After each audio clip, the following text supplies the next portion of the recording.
A guerra na Ucrânia pode estar prestes a tomar um rumo decisivo, e desta vez, a pressão vem de onde menos se esperava. Fontes confiáveis revelam que os Estados Unidos estão à beira de aplicar um pacote de sanções devastadoras contra a Rússia, com o aval pessoal do ex-presidente Donald Trump, cuja paciência com Vladimir Putin finalmente se esgotou. Não é exagero dizer que o mundo assiste ao início do fim da impunidade russa. As evidências são contundentes. O Wall Street Journal, com base em informações privilegiadas, confirma que novas medidas punitivas serão anunciadas ainda nesta semana. Trump, em declaração categórica, não deixou dúvidas, absolutamente. Foi sua resposta quando questionado sobre a possibilidade. Mais do que palavras, são ações concretas que estão por vir. E o alvo não serão apenas os bancos russos, como muitos imaginavam, mas sim setores estratégicos capazes de asfixiar a máquina de guerra do Kremlin. O próprio Trump foi direto ao ponto. Putin, segundo ele, perdeu a cabeça, e sua obsessão por dominar a Ucrânia só levará a Rússia ao colapso total. Mas não é só Trump quem está disposto a apertar o cerco. O senador republicano Lindsey Graham, uma das vozes mais influentes do Congresso, apresentará um projeto de lei que pode mudar o jogo para sempre.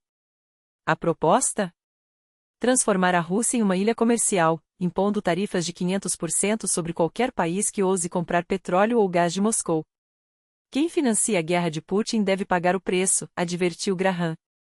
E os números não mentem, 82 dos 100 senadores americanos estão prontos para aprovar essa medida drástica. Se China e Índia, os maiores compradores da energia russa, recuarem, o exército de Putin ficará sem combustível, literalmente.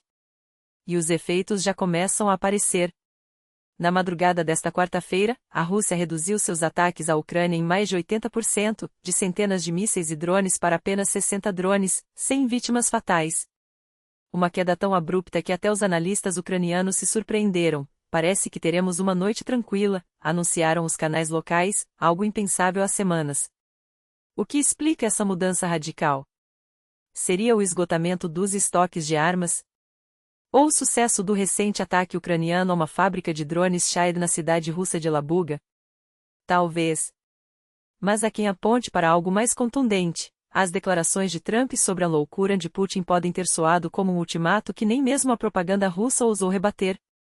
Ironias à parte, o Kremlin agora faz o que melhor sabe, inverter os papéis. Depois de lançar a maior ofensiva do ano contra a Ucrânia, acusam Kiev de escalar o conflito ou em sabotar a paz. Dmitry Peskov, porta-voz de Putin, chegou ao cúmulo de declarar que as ações da Ucrânia são dissonantes com qualquer esforço de diálogo. Uma afirmação no mínimo cínica, vinda de um regime que bombardeia hospitais e escolas. Mas a hipocrisia não para por aí. Enquanto a Rússia clama por negociações, vazou o conteúdo de um memorando secreto que impõe condições inaceitáveis a Kiev, com prazos rígidos e ameaças veladas. Maria Zakharova, do Ministério das Relações Exteriores russo, foi ainda mais longe, acusou a Ucrânia de tentar negociar a partir de uma posição de força, como se o direito de se defender fosse um crime. E como se não bastasse, a Ucrânia deu um golpe simbólico, e dolorido, no coração do aparato repressor russo. Um edifício da FSB, o temido serviço secreto, foi reduzido a escombros após um ataque preciso com bombas francesas de alta precisão, lançadas por caças MiG-29 ucranianos. Imagens divulgadas pelo canal Sonyanik mostram a devastação, um sinal claro de que nem mesmo as fortalezas do regime estão a salvo. Enquanto isso, a Rússia corre para a ONU, pedindo uma reunião de emergência do Conselho de Segurança para denunciar as provocações europeias. Sim, você leu certo, o agressor agora se faz de vítima, enquanto a Europa, finalmente, libera a Ucrânia para atingir alvos profundos dentro do território russo.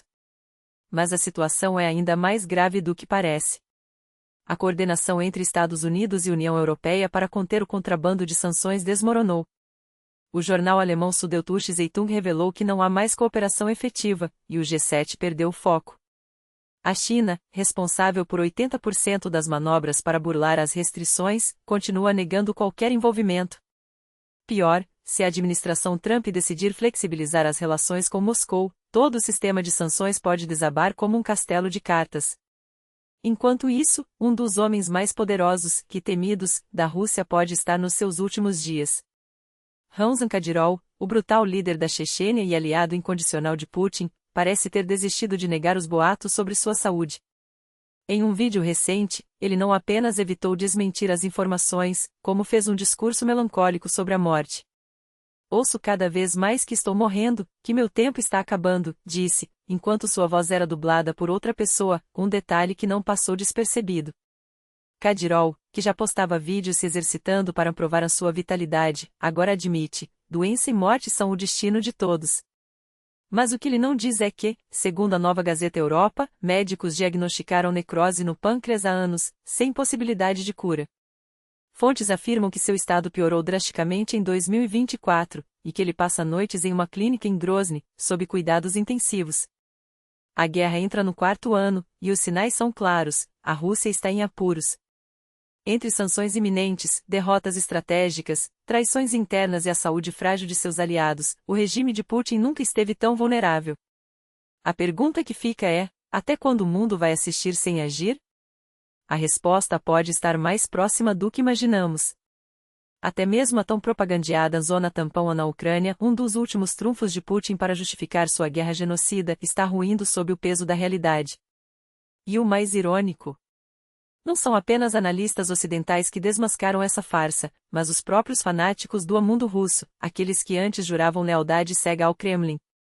Entre eles, um nome ecoa como um veredicto: Igor Girkin, o terrorista abandonado por Putin atrás das grades por ousar dizer a verdade.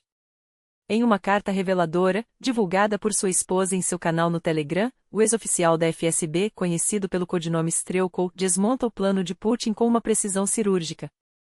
Suas palavras são um golpe direto no coração da narrativa kremlinista: a frente se estenderá até a fronteira com a Bielorrússia por centenas de quilômetros. E, no final, todos os nossos reservas, que poderiam ser usadas para esmagar o exército ucraniano, serão consumidas na defesa dessa zona tampão, ou se é que conseguiremos tomá-la, o que será extremamente difícil, dado que o inimigo oferecerá resistência feroz. Não é um alerta. É uma sentença. O mesmo Girkin que, em 2014, liderou a invasão do Donbas agora admite: a Rússia está perdendo. E não é só ele. Antes, o próprio Dmitry Medvedev, ex-presidente e atual fantoche de Putin, ameaçou transformar toda a Ucrânia em uma zona tampão. Mas a realidade é cruel: enquanto o Kremlin sonha com mapas, a Ucrânia escreve sua história com sangue e resistência. 206 heróis assassinados nas masmorras russas. A troco de quê? Enquanto a Rússia negocia a devolução de prisioneiros ucranianos em trocas mediatizadas, um relatório bombástico da Procuradoria-Geral da Ucrânia, divulgado pela Associated Press, expõe a verdade nua e crua: pelo menos 206 defensores ucranianos nunca mais voltarão para casa. Não morreram em combate. Foram exterminados nas prisões russas, vítimas de tortura sistemática, fome, negligência médica e execuções sumárias. Entre eles, 50 prisioneiros massacrados no ataque à colônia penal de Oleniva, em julho de 2022, um crime que a missão de monitoramento da ONU na Ucrânia já atribuiu sem sombra de dúvida à Rússia. Não foram acidentes. Não foram erros. Foi genocídio calculado, uma estratégia para apagar testemunhas e quebrar a moral ucraniana. Mas a cada corpo encontrado, a cada família destruída, o mundo tem mais uma prova: este não é um conflito. É um abatedouro. Do triunfo ao terror, quando a festa vira pesadelo. Enquanto a guerra devora vidas no leste europeu, o Ocidente é surpreendido por uma cena de horror em pleno coração da Inglaterra. O que deveria ser uma celebração, a vitória do Liverpool na Premier League, transformou-se em caos quando um carro arremessou-se contra a multidão, deixando quase 50 feridos, incluindo crianças. 27 hospitalizados, alguns em estado grave. O motorista, um homem de 53 anos, não tinha motivações políticas, mas seu ato de insanidade revelou algo ainda mais assustador: a fragilidade da segurança em tempos de crise global. Testemunhas relataram que, após o impacto, a multidão quebrou os vidros do carro, arrastou o homem para fora e quase o linchou. As autoridades britânicas, lideradas pelo primeiro-ministro Keir Starmer, pediram calma: um dia de alegria em Liverpool virou pesadelo. Crianças, famílias, amigos, todos afetados. Agradeço aos serviços de emergência por sua resposta rápida. A investigação continua. Mas o incidente levanta uma questão perturbadora: até onde a tensão social pode nos levar? Em um mundo onde a guerra na Ucrânia redefine os limites da barbárie, até um jogo de futebol pode virar palco de tragédia. A reunião secreta que a Rússia não quer que você saiba. Enquanto o Ocidente debate sanções e estratégias, Moscou tece suas alianças nas sombras. Na noite de 26 de maio, uma delegação russa liderada por Vitaly Chulika, vice-ministro do Interior, pousou em Pyongyang. Nenhum canal estatal russo cobriu a visita. Nenhum comunicado oficial foi emitido. As imagens do pouso. Censuradas. Como se nada tivesse acontecido. Mas a Coreia do Norte não é ingênua. Seus meios de comunicação divulgaram tudo porque, para Kim Jong-un, essa parceria não é segredo. É sobrevivência mútua. E os números falam por si: 6 milhões de projéteis já enviados por Pyongyang a Moscou, o equivalente a 2 anos de combate no leste da Ucrânia. Mas não para por aí. Agora, segundo a inteligência ucraniana, a Coreia do Norte exporta mão de obra escrava para a Rússia, operários para fábricas de armas, trabalhadores forçados em fazendas, até mesmo técnicos para a montagem de equipamentos militares.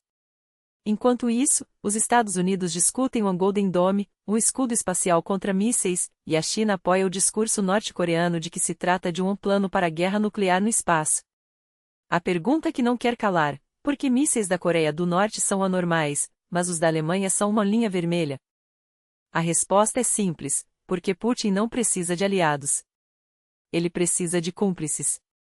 E, enquanto o Ocidente hesita, Rússia e Coreia do Norte já dividem o presente em munições, fábricas, vidas humanas. O futuro? Ele está sendo escrito agora.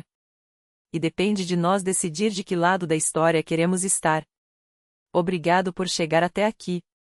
Seu engajamento faz a diferença. Comente, compartilhe, reaja, porque a verdade só vence quando ela é ouvida. Até a próxima. E que as notícias que virão sejam de esperança, não de horror.